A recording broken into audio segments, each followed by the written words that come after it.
Assalamualaikum warahmatullahi wabarakatuh. Jumpa lagi di Jagat Lelembut. Tentunya masih bersama saya Bobby yang akan menceritakan kisah horor dan kisah mistis. Apa kabar teman-teman semua? Semoga kalian dalam keadaan sehat selalu, panjang umur, bahagia selalu, dan sukses selalu. Pada kesempatan kali ini, saya akan menceritakan kisah mistis yang berjudul Rumah Nomor 21. Cerita ini ditulis oleh Vivit. Buat teman-teman yang baru bergabung di channel ini, silahkan klik dulu tombol subscribe dan tombol loncengnya, agar kalian tidak ketinggalan cerita terbaru dari kami. Dan buat teman-teman yang ingin membaca langsung ceritanya, linknya saya sediakan di kolom deskripsi. Dan tidak usah lama-lama, kita langsung saja ke ceritanya.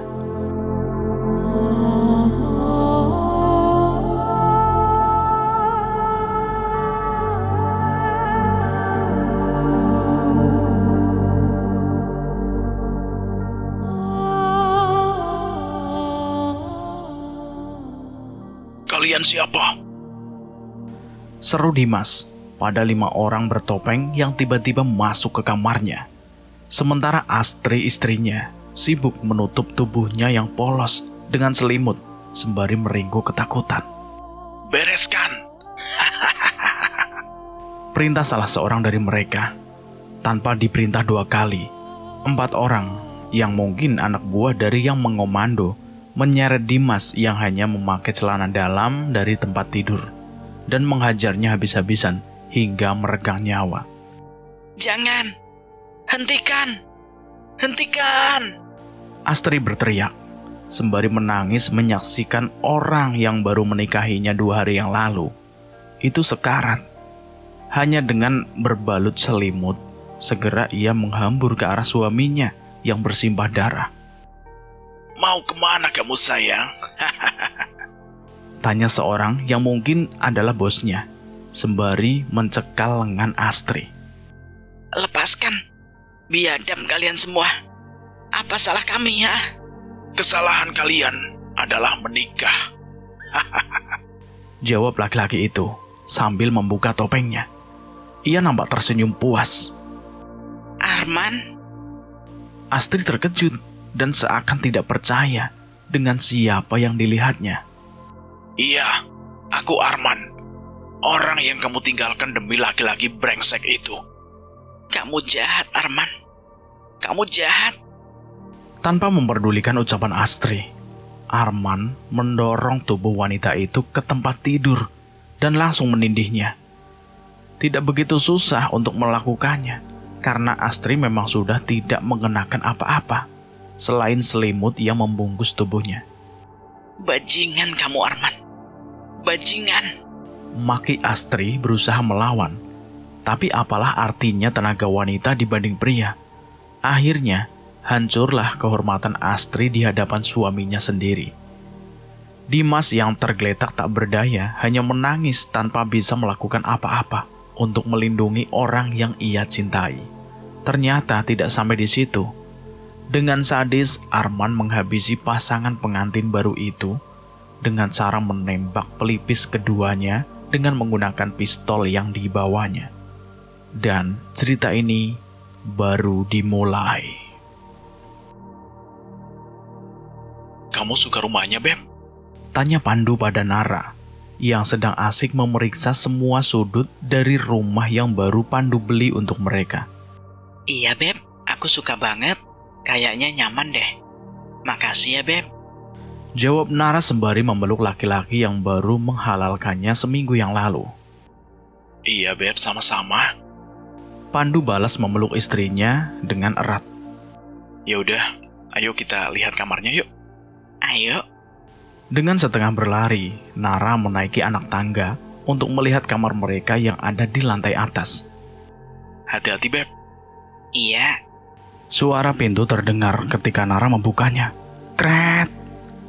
Seperti ada yang lain dengan kamar ini. Bulu kuduk Nara seketika meremang. Beb, ini kamar kita. Iya. Kamu suka kan? Iya. Suka banget. Jawaban Nara terbata-bata. Sebenarnya dia merasa kurang cocok dengan kamar itu. Tapi dia tidak ingin membuat Pandu kecewa karena sudah susah payah mendekorasinya hingga sedemikian rupa. Nuansa biru muda, kesukaan kamu, Beb. Iya. Terima kasih banyak ya, Beb. Iya, Beb. Sama-sama. Jawab Pandu kemudian mengecup dengan lembut kening istrinya yang sedikit tertutup rambut. Suara bel berbunyi, mungkin itu pembantunya yang datang. Beb, mungkin itu Mbak Siti kali. Sebentar ya, Beb. Aku lihat dulu. Nara pamit dan segera berlalu meninggalkan Pandu yang masih menikmati makan malamnya. Dengan setengah berlari, Nara ke ruang depan dan membukakan pintu. Malam, Bu. Sapa Mbak Siti sembari sedikit membungkuk. Mbak Siti, kok malam baru datang, Mbak? Maaf, Bu. Tadi ada sedikit urusan. Oh, ya udah, masuk yuk. Ajak Nara dengan ramah. Mbak Siti adalah anak dari pembantu yang bekerja di rumah keluarga Pandu. Beb, ini Mbak Siti sudah datang. Oh, Mbak Siti. Ayo ikut makan sekalian aja, Mbak. Nggak usah, Pak. Terima kasih. Tadi saya sudah makan kok. Betul sudah makan? Iya, Bu, betul. Ya udah, ayo aku tunjukin kamarnya. Ujar Nara sembari berjalan ke sebuah kamar dengan warna cat kuning. Beb, mengukir kenangan pertama di rumah baru kita yuk. Ntar dulu, Beb. Aku masih chattingan sama teman aku. Beb, ayo dong, Pandu memeluk Nara dari belakang, seraya mencium leher bagian belakang Nara. Beb, geli Nara menggeliat sambil tertawa kecil. Udah deh chattingannya. Teman kamu juga pasti tahu kan rutinitas pengantin baru? Iya, sebentar lagi Pandu merebahkan tubuhnya di samping Nara dengan wajah kecewa. Tangannya mengelus-elus pinggang istrinya itu dengan lembut. 5 menit kemudian, Beb, kok nggak udah-udah sih? Katanya sebentar lagi. Protes Pandu. Diambilnya benda pipi itu dari tangan istrinya dan dimatikan. Beb, Ucap Nara terhenti seketika saat bibir Pandu menempel ke bibirnya. Dengan perlahan, Pandu mendorong perlahan tubuh Nara sehingga posisinya kini menjadi berbaring. Dengan begitu agresif, Pandu menjumbu istrinya itu hingga membuat wanita itu terasa melayang. Desahan demi desahan yang keluar dari bibir Nara semakin membuat Pandu bernafsu. Kini keduanya sudah polos, tanpa sehelai benang pun, dan siap melakukan sebuah hubungan yang dapat memacu detak jantung jadi semakin cepat. Saat Pandu sudah siap dengan kuda-kudanya, Nara berteriak sembari mendorong tubuh Pandu sekuat tenaga hingga menyebabkan laki-laki itu terjungkal ke belakang. Beb, apa-apaan sih, Beb? Tanya Pandu terheran-heran sembari berusaha menarik kedua tangan Nara yang menutupi wajahnya. Pergi! Pekik Nara masih dengan menutup wajahnya. Beb, sadar, Beb, sadar. Pandu memeluk Nara yang berontak dan berusaha melepaskan diri. Tidak, jangan ganggu aku. Beb, sadar, Beb. Pandu kembali menarik tangan Nara. Hingga kini wajah pucatnya terlihat. Nara menatap wajah Pandu dengan seksama, seolah ingin memastikan dia tidak salah lihat. Beb, Nara memeluk Pandu dengan erat sembari menangis. Kamu kenapa, Beb? Kok begitu? tadi aku lihat kamu seperti pria lain dengan wajah berlumuran darah, Beb. Oh, kamu kecapean barangkali. Ya udah, kamu istirahat aja ya. Dengan dibantu Pandu, Nara mengenakan kembali pakaian. Begitu juga dengan Pandu. Gagal sudah malam pertama di rumah baru mereka. Beb. Nara memanggil nama Pandu. Saat dilihatnya, Pandu tidak ada di sampingnya. Matanya terlihat mencari-cari tanpa berani turun dari tempat tidur. Sepertinya hari sudah siang. Karena dari jendela nampak keadaan di luar yang sudah terlihat terang. Matahari pun sedikit menerobos masuk dari gorden jendela yang sedikit tersigap. Beb, Iya, aku di sini. Jawab Pandu yang baru saja masuk sembari membawa baki dengan segelas susu dan roti. Ternyata Pandu sudah mandi dan mengambilkan sarapan untuk istrinya. Gimana, Beb? Nyenyak tidurnya? Maaf ya, Beb. Semalam gak jadi. Nggak apa-apa. Yang penting nanti malam double. Apa ganti sekarang saja? Boleh? Rally. Yes. Jawab Nara sambil tersenyum, karena sepertinya dia juga sangat menginginkannya. Kembali ia melanjutkan aksinya yang sempat terhenti semalam. Tak ada kata yang terdengar lagi selain desahan dan nafas yang memburu, dan juga suara kerit-kerit dari ranjang tempat tidur mereka. Singkat cerita, Nara dan Pandu sedang asik nonton TV sambil bercanda saat terdengar pedagang nasi goreng meneriakkan jualannya. Nasi goreng! Nasi goreng! Teriak abang penjual nasi goreng itu dengan suara yang sangat lantang. Nasi goreng, Beb. Kamu mau? Iya mau. Kayaknya enak tuh. Mbak Siti. Mbak Siti. Beliin nasi goreng dong di depan. Iya, Bu. Sahut Mbak Siti sambil berjalan dari arah dapur dengan membawa 2 buah piring. Loh, kok 2, Mbak? Mbak Siti nggak mau? Enggak deh, Bu. Saya kurang suka. Oh, ya udah. Yang spesial ya, Mbak. Baik, Bu.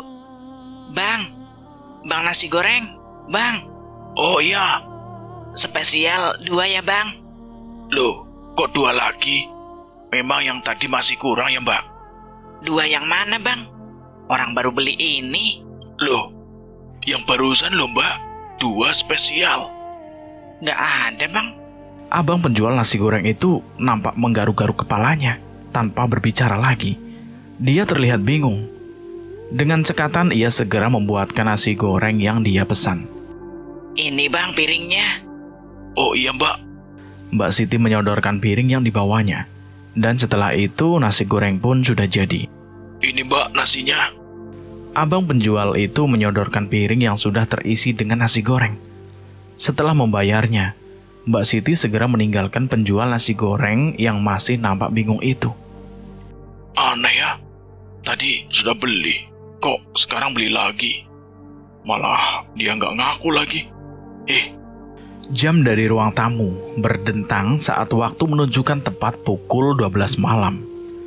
Hawa dingin mulai merasuk, bahkan selimut tebal tidak mampu menghangatkan tubuh Pandu dan Nara yang nampak meringkuk. Beb, dingin. AC-nya matiin aja ya. Rengek Nara pada Pandu. Pandu menggeliat dan perlahan-lahan membuka matanya. Didekapnya Nara dengan erat. Lengannya terasa begitu dingin ketika menyentuh kulit Nara. Beb, AC-nya matiin. Nara mengulang ucapannya. Dengan bermalas-malasan, Pandu menggapai remote AC yang tergeletak di meja dekat tempat tidur mereka. Namun entah apa yang disentuhnya, sehingga dia menarik kembali tangannya. Suasana kamar yang remang-remang tidak bisa membuat Pandu melihat dengan jelas. Tek!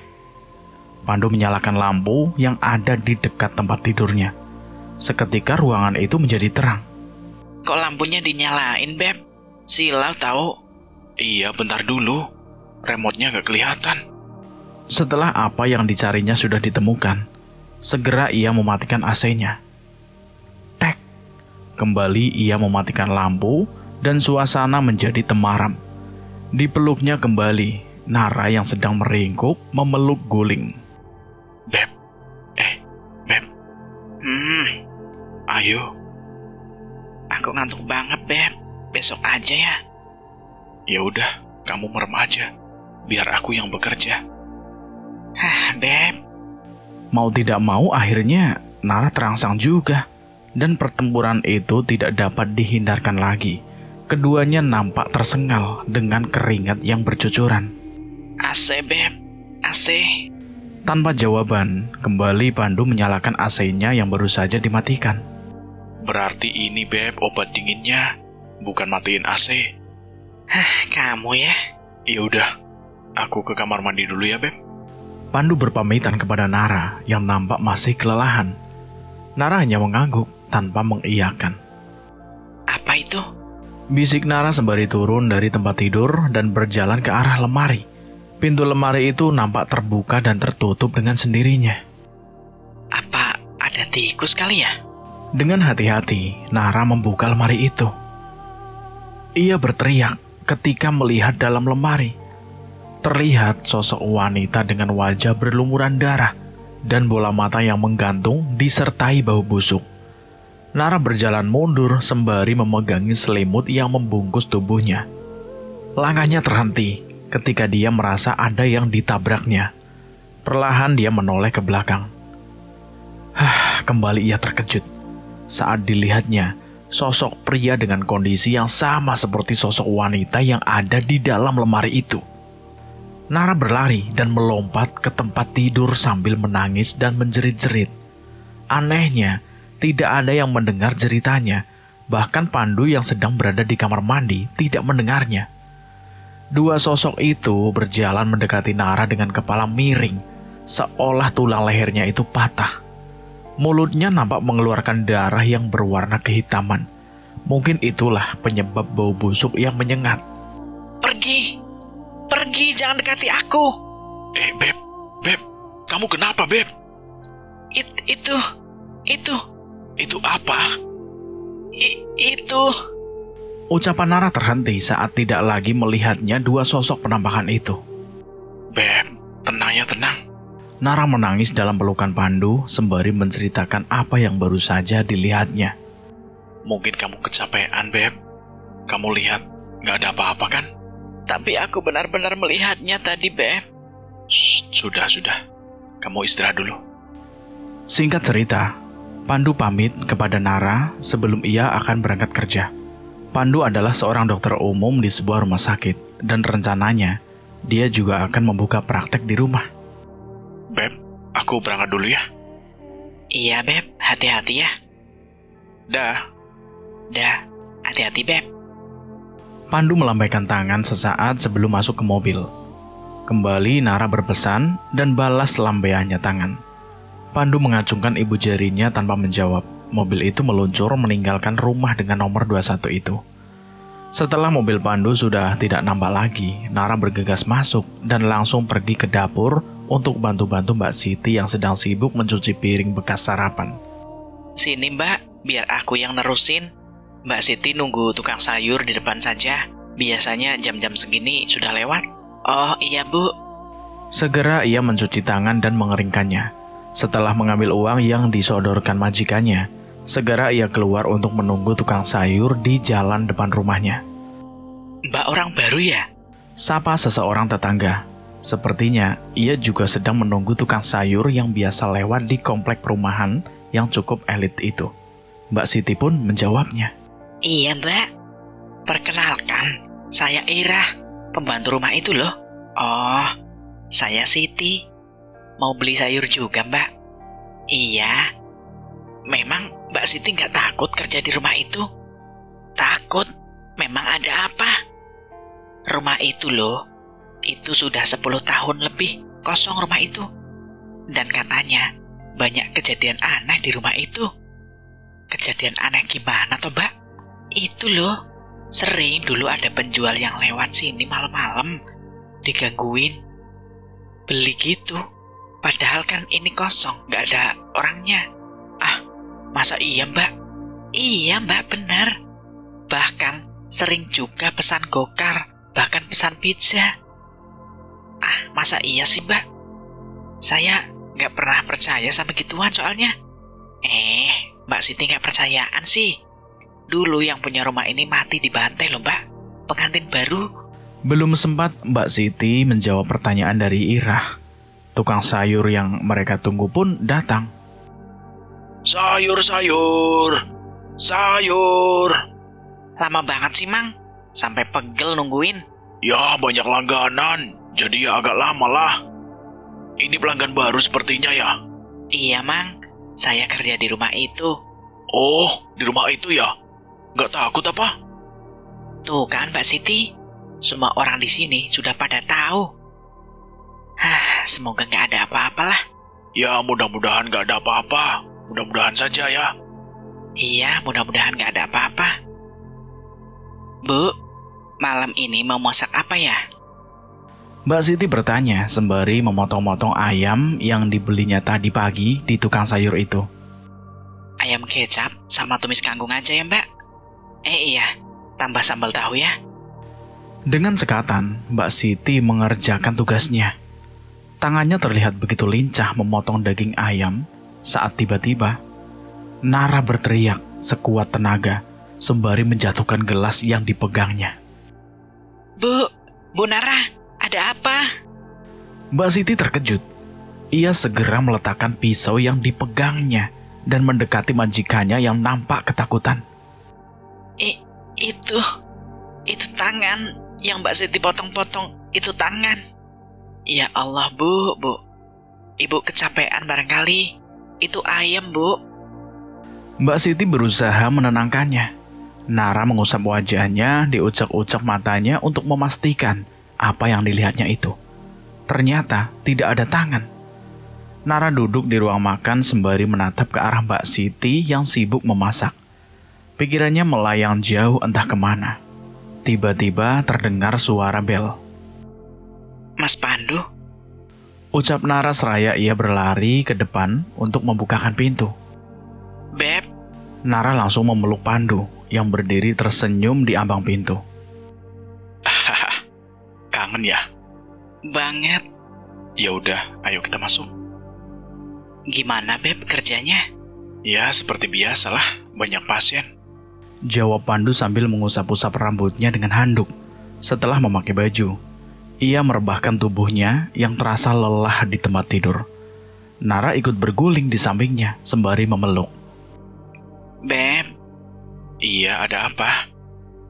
Boleh ya, aku kerja lagi. Aku bosan di rumah terus. Pandu tidak langsung menjawab. Dikecupnya lembut kening Nara, wanita yang menjadi pelabuhan terakhir cintanya.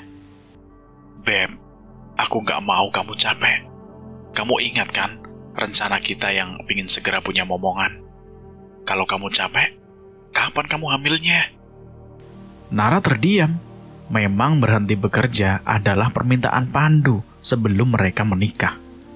Karena Pandu tidak ingin seperti kakaknya yang sampai sekarang belum punya anak karena keduanya sibuk bekerja, menumpuk kekayaan. Tiba-tiba, tak, suara pintu kamar diketuk. Iya. Makanannya sudah siap, Bu, Pak. Iya, Mbak. Kami segera turun. Jawab Nara sembari bangkit dan menarik tangan Pandu untuk ikut bangun. Iya, Beb, iya. Setelah makan malam, Nara dan Pandu duduk-duduk di teras sembari bercengkrama. Nampak keduanya tertawa dan sesekali saling pukul atau mencubit. Teng. Terdengar bunyi mangkok dipukul, diikuti dengan teriakan penjual bakso. Beb, ada tukang bakso. Kamu mau? Bakso. Oke deh. Pandu menjawabnya sambil berdiri dan mengulurkan tangannya untuk digandeng Nara. Mereka berdua berjalan keluar pagar untuk menunggu tukang bakso yang masih terlihat di ujung jalan. Bakso 2 ya, Mas? Iya, Pak, baik. Duduk dulu, Pak, Bu. Iya, Mas, makasih. Ayo, Beb, duduk dulu. Tanpa mengiyakan, Nara duduk di samping Pandu. Mereka berdua mengawasi si penjual bakso yang sibuk meracik bakso pesanan mereka. Silakan, Pak, Bu. Iya, Mas, terima kasih. Sudah lama, Mas, jualan bakso di sini? Sudah, Pak. Mungkin sudah ada 5 tahun lebih lah. Oh, lama juga ya? Iya, Pak. Tidak ada lagi percakapan yang terdengar. Hanyalah siulan penjual dan suara sendok yang bersentuhan dengan mangkok. Sudah, Mas. Berapa, Mas? 30.000, Pak. Oh, ini, Mas. Iya, Pak. Makasih ya, Pak, Bu. Iya, sama-sama. Singkat cerita, malam pun sudah tiba, dan si Nara ternyata tidak bisa tidur. Beb, aku nggak bisa tidur. Kekenyangan bakso kali. Beb, serius. Iya, sorry. Terus aku harus gimana dong? Aku nggak suka tempat tidur ini. Aku mau ganti. Loh, memangnya kenapa? Kan masih bagus. Nggak ada yang cacat sedikit pun, apalagi rusak. Pokoknya aku nggak suka. Iya ya. Ya udah, besok pesan aja ya yang baru. Terserah yang bagaimana. Yang penting kamu nyaman ya. Makasih ya, Beb. Iya, sekarang bobo ya. Iya. Belum lama mereka memejamkan mata. Nara merasa tempat tidur mereka bergerak-gerak, seolah ada yang tengah beraktivitas di atasnya. Padahal dia maupun Pandu tidak bergerak sama sekali. Nara meringkuk dan memeluk Pandu dengan erat. Jantungnya berdegup dengan kencang karena takut. Dia berusaha memejamkan matanya, namun sulit. Gerakan itu semakin lama semakin kuat mengguncang. Beb. Beb. Tangan Nara mencengkram lengan Pandu saat dilihatnya seperti ada dua orang yang sedang duduk di tepi tempat tidur. Oh, Beb. Pandu segera menyalakan lampu yang ada di meja dekat tempat tidur mereka. Seketika ruangan itu menjadi terang. Nara masih saja mencengkramnya seraya menutup mata. Beb. Beb, kamu kenapa? Nara tetap saja memejamkan matanya tanpa melepaskan cengkramannya. Tubuhnya terlihat bergetar. Beb, sadar Beb, sadar Hah. Nara seperti tersentak sembari membuka matanya. Kamu kenapa, Beb? Beb, aku takut. Iya, takut kenapa? Orang nggak ada apa-apa kok. Ada, Beb. Beb, kamu mimpi barangkali ya? Serius, Beb. Sayangku cintaku, nggak ada apa-apa. Apa kamu pingin? Tanya Pandu kemudian sambil tersenyum. Nara langsung memukul dadanya Pandu sambil cemberut. Au, kenapa mukul, Beb? Rasain loh. Kalau kamu nggak pingin, berarti sekarang aku yang jadi pingin. Haha, malas ah. Ya, salah sendiri. Membangunkan macan tidur. Singkat cerita, Nara terlihat mondar-mandir di teras rumahnya sembari sesekali melihat jam yang melingkar di pergelangan tangan kirinya. Kok lama banget ya? Gumamnya berkali-kali. Ia memandang ke arah gerbang rumahnya. Sudah beres, Bu. Kata Mbak Siti begitu muncul dari arah gudang. Nampak di belakangnya dua orang laki-laki yang diupah untuk memindahkan spring bed yang lama di sana. Oke, terima kasih ya, Mas. Iya, Bu, sama-sama. Kalau ada perlu apa-apa, hubungi kami saja. Iya, Mas. Tidak begitu lama setelah dua orang itu pergi, yang ditunggu-tunggu Nara akhirnya datang juga. Spring bed motif papan catur kesayangannya sudah datang. Ia terlihat begitu puas dengan pilihannya. Apalagi setelah Mbak Siti memasangkan red cover polos warna biru muda kesukaannya, yang juga baru dipesannya dari sebuah all shop. Semoga malam ini aku bisa tidur nyenyak tanpa mimpi buruk. Bisik Nara. Ia merebahkan tubuhnya sembari mencoba menghubungi Pandu melalui video call. Ia berdering. Iya, Beb. Beb, lihat ini tempat tidur kita. Oh ya? Bagus. Jadi nggak sabar mau nyobain. Makanya cepet pulang biar dicobain. Ada plus-plusnya nggak? Maksudnya? Nggak jadi. Kamu ya, Beb?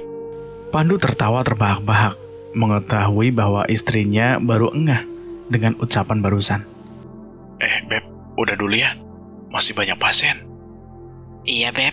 Hati-hati ya. Jaga mata. Siap, sayang. Love you. Love you too.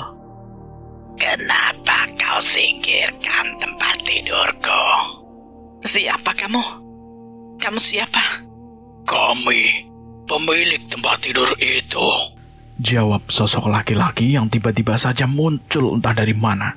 Keduanya berjalan mendekati Nara dengan suara nafas yang begitu menyeramkan. Jangan mendekat. Nara semakin ketakutan. Ia menutupi wajahnya dengan selimut sembari memanggil-manggil nama suaminya.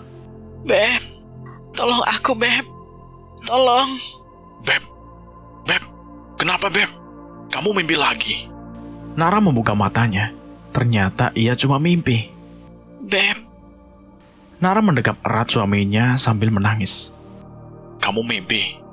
Iya, Beb. Kok pulangnya cepat? Iyalah, kangen sama kamu. Ah, gombal. Serius? Gombal. Nara menjawabnya sambil berjalan ke kamar mandi meninggalkan Pandu yang tertawa kecil. Karena jam sudah menunjukkan pukul 5 sore, Nara bermaksud untuk mandi.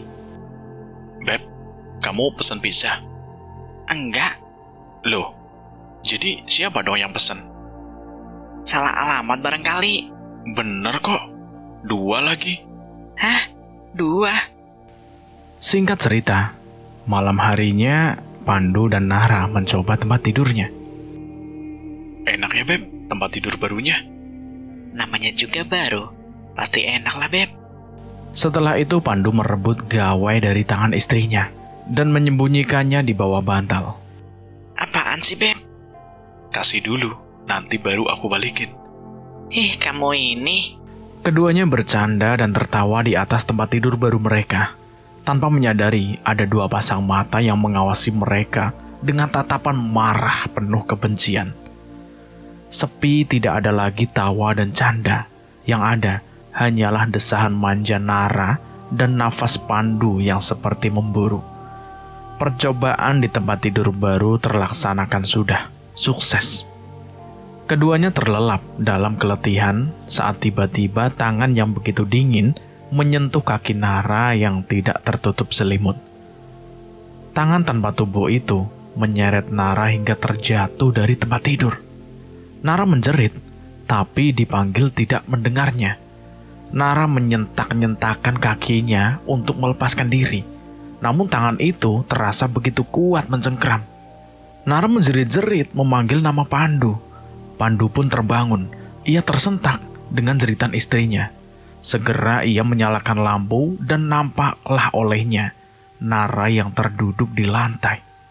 Dan cerita ini selesai dulu sampai di sini. Saya akan melanjutkan ceritanya lagi di episode berikutnya. Terima kasih buat teman-teman yang sudah setia mendengarkan cerita ini sampai habis. Semoga kalian dalam keadaan sehat selalu, panjang umur, bahagia selalu, dan sukses selalu.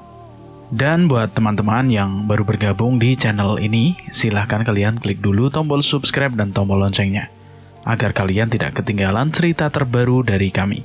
Dan mohon maaf jika ada kesalahan kata, saya pamit undur diri. Akhir kata, wassalamualaikum warahmatullahi wabarakatuh. Jagat lelembut.